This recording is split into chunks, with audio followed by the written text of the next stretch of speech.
Hello everyone, my name is Nikitan Dobaria and here we are discussing basic electrical engineering in which in our previous video we had started our next chapter means third chapter transformers, and in our previous video we had discussed what is transformer, how it is constructed, and in which we had discussed core type and shell type transformer. And in our this current video we are going to discuss again construction of transformer but with its accessories. So for that here we are having one diagram over here. In this diagram we can observe this transformer with its accessories. First of all, what are the accessories of transformer? Accessory means that additional devices or equipment which is used to control or protect the transformer. As we had discussed in our previous video lecture, when we design transformer, mainly we need two things to design transformer. One thing is its core, means its body, or you can say its yoke, to provide magnetic flux from one winding to another winding, and next one is two windings, primary winding and secondary winding. So these are the two main parts of transformer which are shown in this diagram over here. Here in this diagram you can observe this is the core, this square section which is core of this transformer, and this is first winding, one winding, and second winding, this primary and secondary winding of this transformer are wound on this core. So this is the main structure of the transformer, and we had discussed the construction of core and construction of that winding in our previous video. So here we will not discuss the details of construction of this core and windings. Instead of that, our focus will be the purpose and basically function of various accessories which is going to be connected or which is available in this diagram over here. Now, first of all, we will start with this square tank over here where we had put our transformer. You can observe that here. We had put this transformer, our main body, in this square tank, which is going to be filled with oil. First of all, let me clear one thing over here. When I am saying oil, so that is not normal oil where what we are using in our vehicle for consumption, but that oil is going to be as a, we are going to use that oil as an insulating material, and which is having property which cannot burn easily. So consider that this oil is not going to be same oil which we are using in different types of vehicle in day-to-day life. Main function of this oil is going to be to provide insulation in this transformer. That means when we will put this transformer in this tank which is filled with oil, so the surrounding medium over here which is going to be filled with oil, and let's consider that if any section of one winding or this core or body will touch with this body, and that body is going to be formed with metal, it's basically a conductor. So if a section of this wire that will if touch with this body, so that can create short circuit. So to avoid this kind of short circuit or fault, we are providing insulation in between this two. This body section means this main transformer, and this square body or outer frame means this tank over here. And second, another crucial function of this oil, and that is to provide cooling to this transformer. As we know, when we use any electrical machine, and when losses will be produced in that machine, here in transformer we will discuss various type of losses that occurs in transformer. Mainly it will be divided in copper loss and core loss, means magnetic loss. When this losses will be occurred in this transformer, it will form heat, means this losses will be converted in form of heat, and because of that produced heat, temperature of transformer means this body will be increased, And if this temperature of this body is transformed will increase up to or above this certain limit, so that temperature can damage the transformer, means its winding or maybe its core. So to avoid that situation, what can we do over here? We can limit the temperature, and to limit temperature, if we if that body means that transformer is surrounded by that liquid means that oil, so that will cool down the transformer. So second crucial function of that oil is to maintain the temperature of that body, means this main body of transformer, means this winding and this core. So up to now we have discussed this function of tank, where we put this transformer and a oil which is filled in this tank.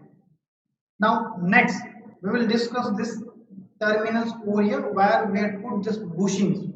Means what are bushings over here?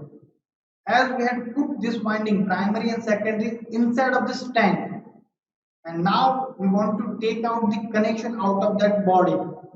But let's consider if we just take out the wire directly, and by any mistake, if this wires, this terminals, if this terminals will connect with this body somehow, so that will create short circuit. So basically here we want to avoid the connection between this terminals and that body. So basically here what we are doing, we are constructing bushings of ceramics, and we are passing that conductor or this terminals through this bushing.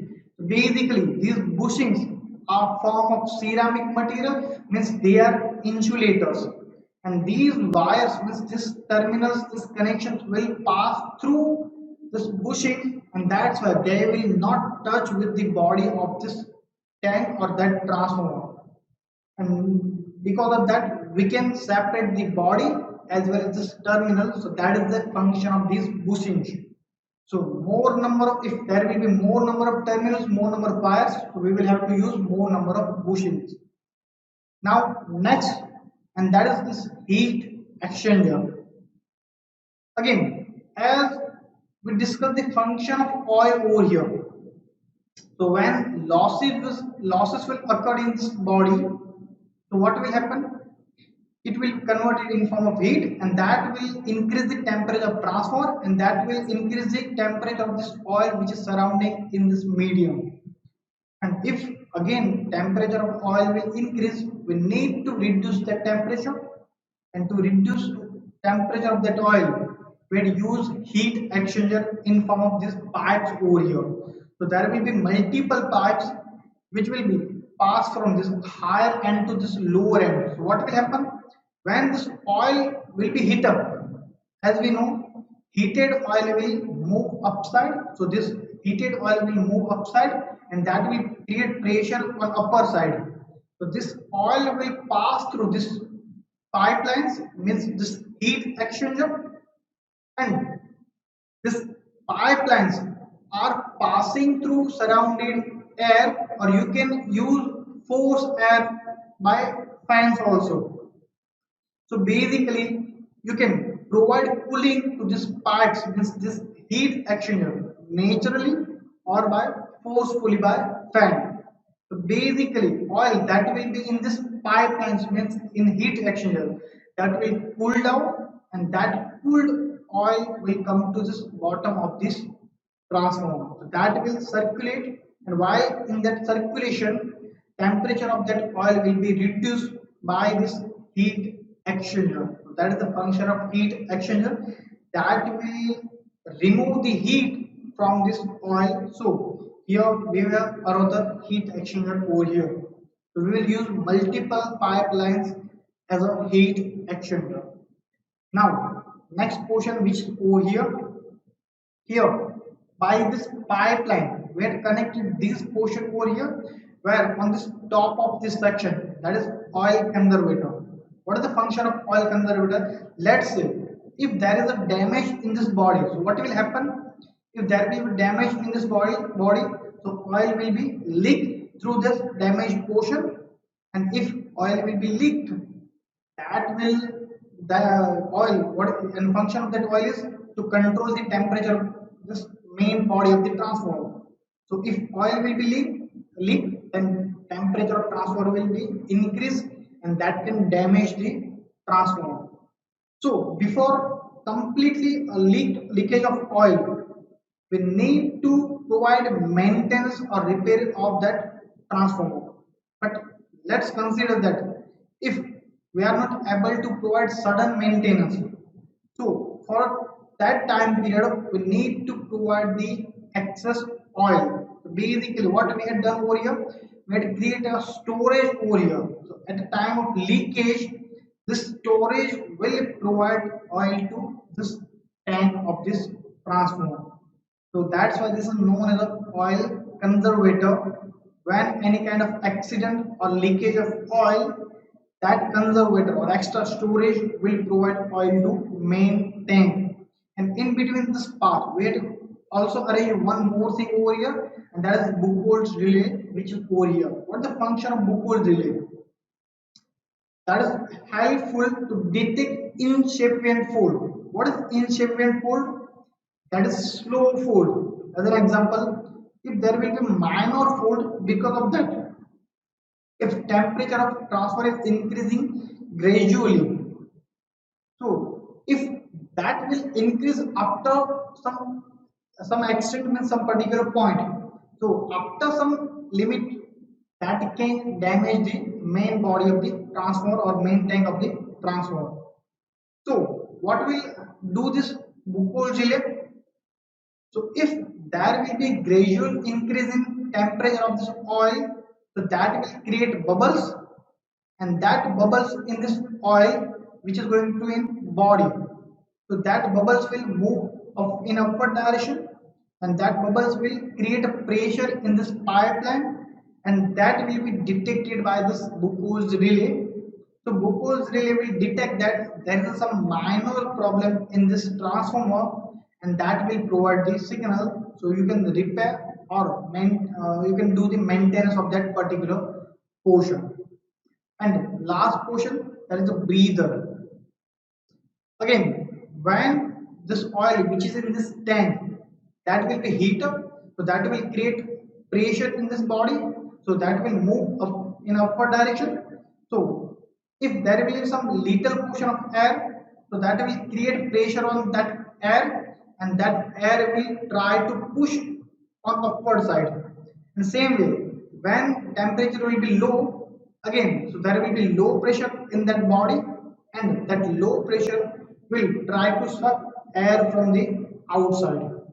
So due to increase and decrease in pressure, whatever will be the air in that body, that will move in upper direction means outside and in inside of that body, and that air will pass through this pipelines. And let's consider that when this transformer means this body means tank will suck air from outer side, and if there will be moisture in surrounding medium, so that moisture can become inside with that air, and if there will be moisture in that tank of that transformer, so that moisture can create a minor short circuit, or that can deteriorate the quality of insulating material. Means maybe you can consider oil or insulation means this bushing, or that insulation means rubber which is bound on wires of that primary and secondary winding. So basically this motions can damage the transformer in multiple ways. That's why it is necessary to separate moisture from incoming air. And that's why in this breather, we will put some silica gel which will absorb the moisture, and just dry air will come inside the transformer.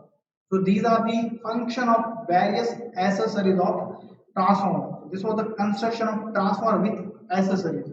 Now here we are going to discuss the working of a transformer, and for that we have consider a basic structure of transformer where we are providing a supply to a primary winding. So this is primary winding where we are providing supply of V1, and we are getting output on the secondary side, and value of that is defined by this V2. Now let's discuss the working of a transformer. First of all, what we will do, we will provide the supply to primary winding, and because of that, in primary winding, primary current this I1 will flow through this first winding, primary winding. And when this primary current will flow through primary winding, that will produce primary magnetic flux. And as this is the AC current, alternating means variable magnetic flux will be generated in this body through this winding. Now, as this magnetic flux will link through this primary winding, and that magnetic flux will pass through this core, means this body, this square section, to this secondary winding, and that's why this flux of this primary winding will link with this secondary winding. And as this flux, which is variable flux, which will link with the secondary winding, according to Faraday's law, when we are providing variable flux to any conductor or coil, EMF will be induced in that coil. So, in this secondary coil, E2 voltage will be generated. So, generated voltage across this second winding is defined by E2, and we are providing this voltage to this load. So, final voltage, what we are getting across this load, that is defined over by this V2. As when we are providing voltage from this winding to this load, there will be some minor loss in voltage. So, there will be some minor difference between this E2 and V2. So, as I mentioned, this variable flux will induce voltage in this secondary winding. So, this is the basic working principle or work how transformer works. And let's define how much EMF will be defined in the winding. Sorry, how much EMF will be produced in the winding of transformer. So let's define the value of that induced EMF. And for that, let's consider the basic parameter for this transformer. And for that, here N1 is number of turns of primary, same way N2 is number of turns of secondary, same way. Flux, this is 5M, this maximum flux which is flowing into this core or body, and that can be defined by this B into A, where B is flux density and A is cross section area of the core, means body, and F is the frequency of supply. Now, here, if we need to define the average induced EMF, and that can be defined by d phi by dt, rate of change of flux. So here, let's consider that as supply is sinusoidal alternating, that means induced magnetic flux will be again in sinusoidal form. But let's consider that this is the waveform of flux in that transformer, and here we need to find out the rate of change of flux, means d phi by dt. As an example, here we have one cycle of flux where flux is 0 at 0 angle, and here we are getting maximum flux, and consider that full cycle is from this point to this point, and that time which is taken by to complete a one cycle, that is defined as the time period of that one cycle of the flux. So that is defined over here by this capital T, and by that we can also find out the frequency, and that is going to be T is equal to 1 upon F. This is the relation between T and frequency. So this time period is going to be capital T over here. So if we define the time period of this 0 to this point, so that is the 1/4 of total cycle. So that is going to be T by 4. So this time period is T by 4 over here.